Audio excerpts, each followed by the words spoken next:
Hi guys! Magandang gabi po sa ating lahat. Welcome back po dito sa Gandara SIU channel.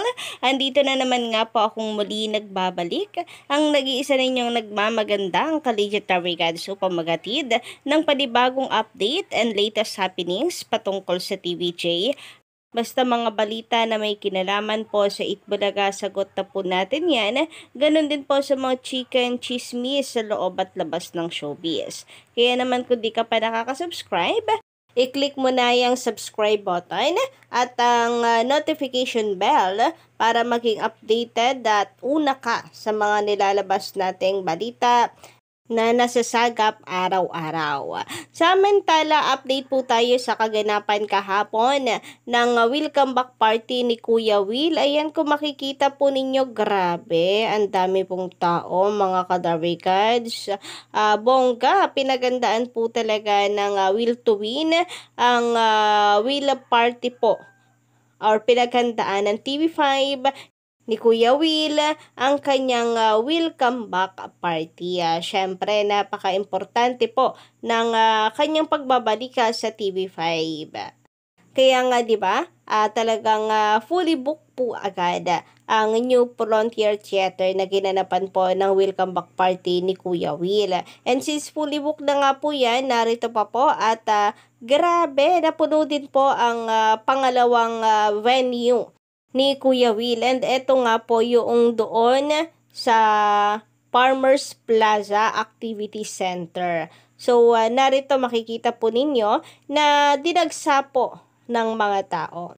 Ito meron pa po sa mga nasa itaas, sa baba, puno din po. Ang daming nag-abang ng pagbabalik ni Kuya Will. Ang dami pong nakisaya sa pagbabalik ni Kuya Will. And masasabi ko na napakaswerte po ng nanalo or nabigyan po ng papremyo dyan sa mga welcome back party kay Kuya Will. So, nabigay din nga po sila ng satellite. Ayan. So, hindi man po nakapunta sa New Frontier Theater kasi puno na po talaga. Masasabi po nating panalo at masaya pa rin ang ating pong mga kababayan. So, sino po dito sa inyo yung talagang pumunta para maki-welcome back party kay Kuya Will sa New Frontier Theater at dito sa Farmers Plaza Activity Center? Nako, pa-comment naman po dyan sa ibaba. So, isa nga po sa paghahanda at sorpresa ni Kuya Will para po sa mga nag-abang ng kanyang welcome back party, ikinest nga po niya itong sikat po na singer ngayon na si Shaira, ang Queen of Bangsamoro Pop, yung nagpasikat po nung kantang Selos. Isa rin po sa kagandahan is that suportado po ng kanyang mga anak ang kanyang welcome back party. And I'm hope mga kadarikads na pati po ngayong unang araw ay nakatutok po sila sa Will to Win. Although itong si Meryl Soriano ay guesting po niya kanina sa Family Feud na naging katapat po ng Will to Win ng kanyang ama.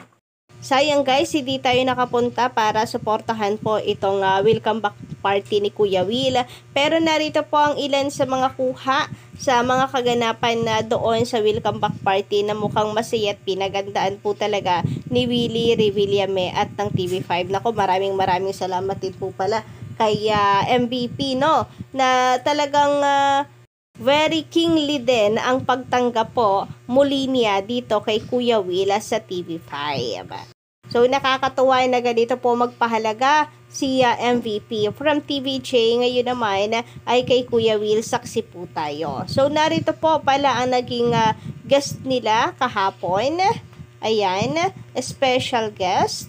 Nariyan po si Daytona, si Marius Lee, present din po mga kadarikads. Na special guest din po si Tyler Lopez, pati na rin po itong si Carmela Lorzano, special guest din po yan kahapon, si Marimara Tua, at ito nga pong isa sa pinakailangabangang guest, si Shaira, ang Queen of Bangsamoro Papa. Samantala, Umabot naman po agad-agad ng 449,000 views ang live ni Kuya Will or ang kanyang welcome back party kahapon. 4 hours po pa lamang yan. So 449,000 na views ang sumuporta at nanood sa kanya sa Facebook lamang po ito, mga Kadarikans. And sa kanya pong pagbabalik naman ngayong araw, yung unang araw po official ng Will to Win na kanina, ay nag-trending po itong si Kuya Will. Ayan, makikita po ninyo dito ang TV5, Will to Win ay popular po sa Facebook, pati na rin ang Kuya Willie Revillame. So nanood po ba kayo kanina? Ang kanilang live views count nga po, inabangan ko po ito. Para sa unang araw ng Will to Win, as of 5:50 PM, may 10.6 viewers po sila. Samantalang ang katapat po nitong programa na Family Feud, as of 5:50 PM din po, same time, may 5.3% lamang. So kalati po ang lamang ni Kuya Will kay Dingdong Dantes. I just hope na sana po ay makabawi sa rating si Kuya Will. Kasi parang medyo mababa po itong 10.6 live views count niya sa Facebook sa unang araw po na kanyang pagbabalik sa TV5. Ang layo po, 'di ba, sa nakuha po ng TVJ. Hype na hype yung Itbulaga nung unang araw po nila with 300,000 views sila sa Facebook. Concurrent live viewers po 'yon. Then, tumabo po ng million views agad sila pagkatapos ng live, di ba? Na kung saan hindi lang po doble kundi triple po ang baba nito sa nakuha pong record ng TVJ. Record breaker nga po sila, di ba? And mukhang hindi pa rin po talaga or wala pa rin talagang makakatalo po sa TVJ. Yung Showtime, hindi po natalo ang TVJ, yung record ng TVJ sa concurrent live viewers. Ganon din itong Will to Win. So nananatili na hari po ang TVJ talaga. But not bad, mga Kalegitarians, kasi sabi ko nga, mas mataas pa din naman yung live views po niya sa Showtime tuloy, sa Family Feud, kasi naka 5.6% lang po si Dingdong Dantes. Samantala sa labanan naman po nila sa YouTube, ang Family Feud as of 5:51 ay 8.7. Samantalang ang Will to Win ni Kuya Will ay as of 5:52 PM ay 6.1k viewers. So sabi ko nga, mga Kadarikans, bawi tayo sa ratings. Suportahan po natin itong programa ni Kuya Will. Anyway, iba pa rin po talaga ang karisma po ng TVJ, ang lakas po ng Itbulaga. Makikita naman po natin yung diferensya. Although, alam nyo naman, yung mga tape defenders, dinadawn na binababa po ang TVJ na kesyo. Hindi daw nakakahari yung tawag dito, pagtanggap na MVP sa TVJ. Tinalo pa daw po ni Kuya Will.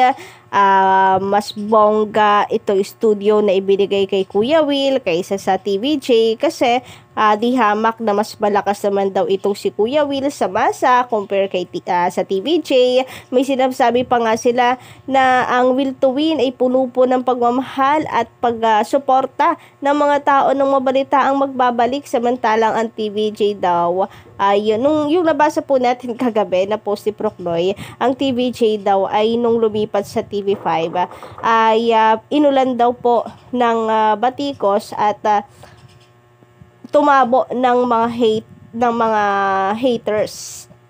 Kinamuhian daw ang TVJ. So dito pa lang supalpal na itong si Procnoy. Grabe, ano daw ang mga tao, nagalit daw sa TVJ nung sila po ay lumipat sa TV5. Pero kita niya naman yung difference ng pag-suporta po ng taong bayan sa Itbulaga at sa pagbabalik ni Kuya Will.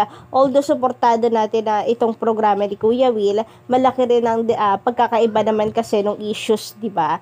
Pero ang main point po kasi natin dito ay supalpal sila sa sinasabing ang TVJ ay kinamuhian ng mga tao mula nang lumipat sa TV5. About naman sa VIP treatment, wala naman po ako nakikitang masama mga kadarbikan sa binigay ni MVP dito kay Willie Revillame sapagkat si Kuya Will ay kasama po ng TVJ sa bagong haligi po ng TV5.